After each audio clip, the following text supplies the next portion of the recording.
Ini Bapak Ibu sekalian, kita lanjutkan dengan bagian yang berikutnya, bab berikutnya, paslun wa yahrumu 'ala rijali lubusul harir wa takhattum bizzahabi wa yahillu lin-nisa'i wa qaliluz zahabi wa qasiruhu fit tahrim sawaun wa iza kana ba'du thawbi ibrisiman wa ba'duhu qutnan au kuttanan jasa lubusuhu malam yakun al-ibrisimu ghaliban.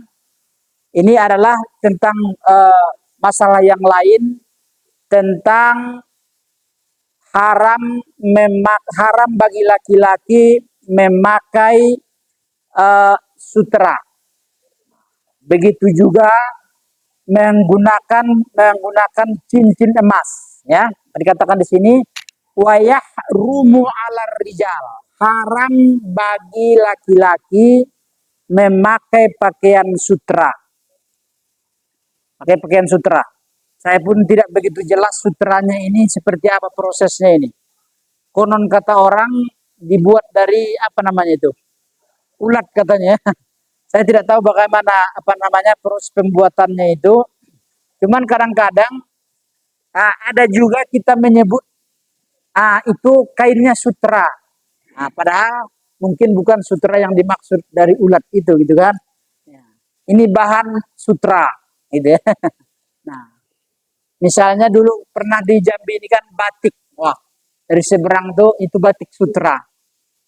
Tapi apakah sutra yang dimaksud yang hakiki itu atau memang sutra KW istilahnya kan? Bukan sutra yang sesungguhnya. Nah, ini yang dimaksud di sini yang tidak boleh itu adalah memakai pakaian sutra yang betul-betul memang asli sutra, gitu ya. Wa yahrum, tidak boleh bagi laki-laki memakai pakai sutra. Kenapa? Sebagian ulama mengatakan karena sutra ini ya kan pakaian untuk perempuan. Jadi laki-laki ini tidak boleh istilahnya gemulai istilahnya. Adalah kalau pakai sutra itu ibaratnya seperti agak gemulai kalau orang pakai itu kira-kira begitu kan. Kalau laki-laki ini harus ya melambai kira-kira begitu kan. Maka kalau laki-laki itu pakaiannya harus tegas kira-kira begitu maksudnya itu. Itu supaya jangan diarahkan bahwa anak laki-laki itu arah ke bencong-bencongan istilahnya begitu kan. Supaya jangan sampai ke sana. Begitu juga tidak boleh takhattum bizahab, pakai cincin emas. Wah, ada juga bahkan bukan cincin emas, pakai kalung emas pula kadang-kadang kan. Kadang ketemu kita di terminal itu kan, ada kepala premannya itu pakai kalung tebal di sini kan. Tidak tahu lah apa palsu, tapi kalau memang itu emas tidak boleh, gitu ya. Itu nanti ada lanjutannya, Pak. Wa takhattum bizahab, tapi pakai kalau yang semuanya itu emas gitu kan. Memang emas nian. Saya sering ketemu kadang-kadang ya, dahulu itu dia nempa emas dibuatnya lah awal namanya di situ gitu kan.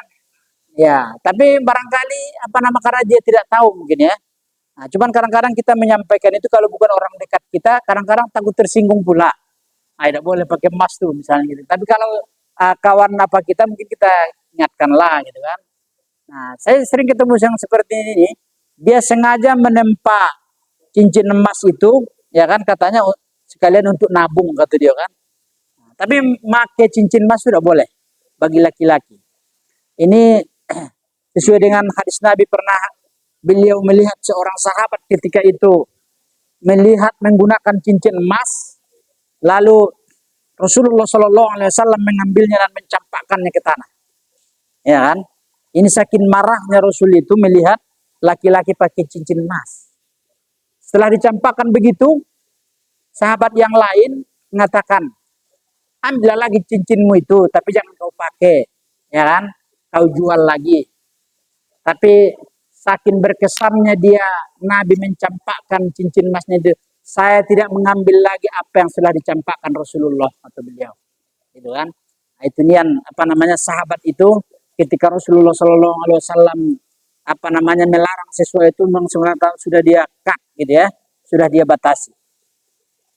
Tapi beda dengan perempuan, wa yahillu nisa. Nah, itu pula. Nah, boleh bagi perempuan. Kalau perempuan silakan, maka pakai cincin emas, kalung emas, boleh saja, gitu kan? Diperbolehkan. Ah, itulah. Ya, nah itulah kalau misalnya ya kalau mungkin bukan bukan hanya untuk simbol begitu kan tidak artinya belum istilahnya dipakai gitu ya. Nah, sudah itu kan dilepas gitu kan, jangan dipakai terus menerus gitu, tidak boleh, gitu ya. Sawaun mana? Waq apa nih? Yahillu lin nisa'i wa qalilu zahabi wa kasiru fit tahrim. Nah, ini dia. Baik emas itu sedikit ataupun banyak. Ya, mungkin ini cuma 1 gram boleh lah misalnya gitu ya. Nah, ini dari besar, dah 0,5 gram. Tidak boleh juga. Ya kan? Sedikit atau banyak tidak boleh. Ya. Wa iza kana ba'du saubi ibrisman wa ba'duhu qutnan au kuttanan jasa lubsu. Jadi tadi berkaitan dengan sutra itu, kalau misalnya tidak sutra semua, tetapi campur dengan katun, dengan kapas. Ah, itu katanya di sini jaza lubsu. Jaza boleh dipakai. Kalau misalnya kadarnya lebih sedikit sutranya, begitu boleh kita pakai. Ya, gitu. Nah, berkaitan dengan cincin tadi juga begitu. Kalau misalnya hanya sekedar lapisan di atas saja, artinya dia tidak uh, kadarnya tidak banyak, begitu kan? Itu tidak apa-apa. Kalau cuman hanya sekedar bagian atasnya saja, gitu kan? Nah, ini Bapak Ibu sekalian yang berhubungan dengan tidak boleh, ya.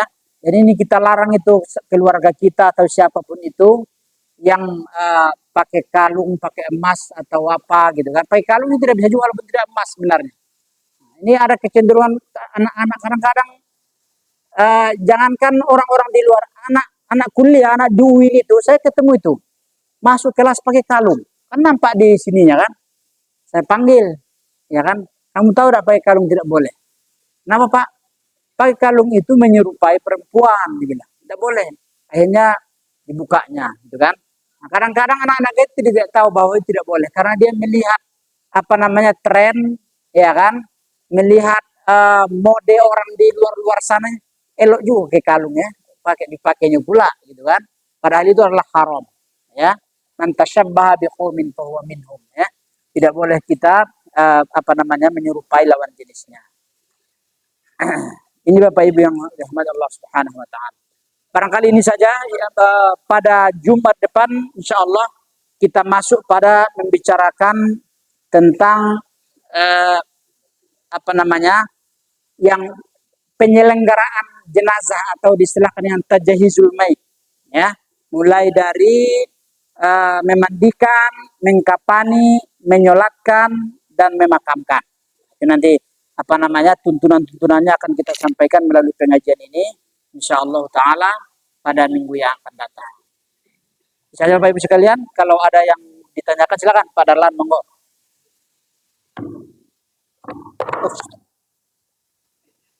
Ya.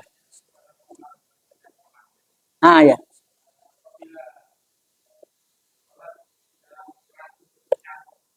Ah.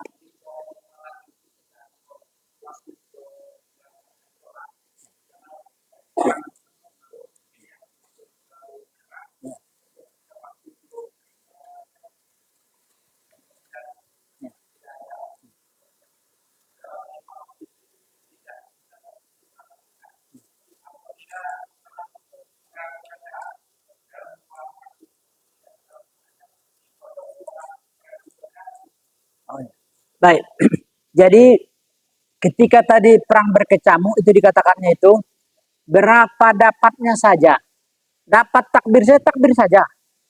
Itu nah. Tidak mesti harus kita penuhi harus bisa ruku, duduk tidak. Maka dikatakan tadi bima amkana, sedapatnya saja. Gitu kan? Menghormati waktu tadi.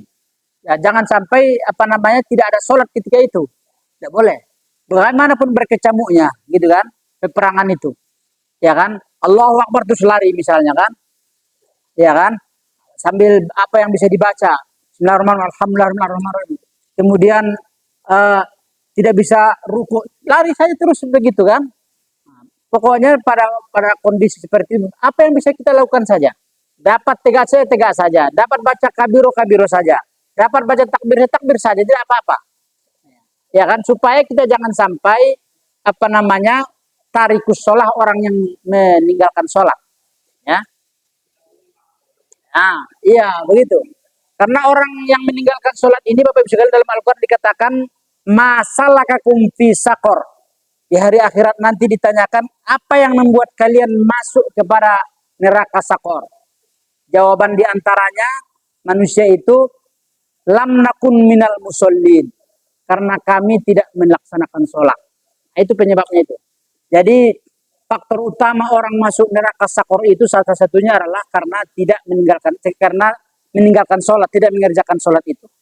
Karena itu sekali lagi saya katakan tidak boleh, sama sekali tidak boleh meninggalkan sholat. Bagaimanapun kondisinya. Kalau misalnya tadi perang berkecamuk, berapa dapatnya? Dapat Allah Akbar kabir saja. Dapat takbir takbir saja. Tapi kita sudah berusaha istilahnya gitu kan. Tidak mengabaikan. Yang salah itu adalah abai. Adalah ini kondisi susah. Aku langsung mikir-mikir sholat pula. Itu yang salah tuh. Nah, silakan balik.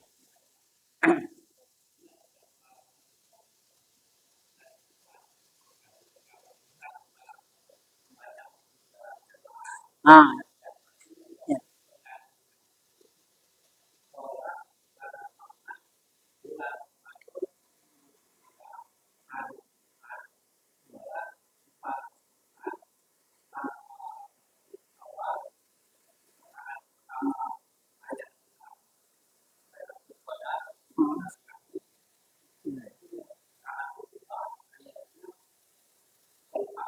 Ah, penggantinya istilahnya itu.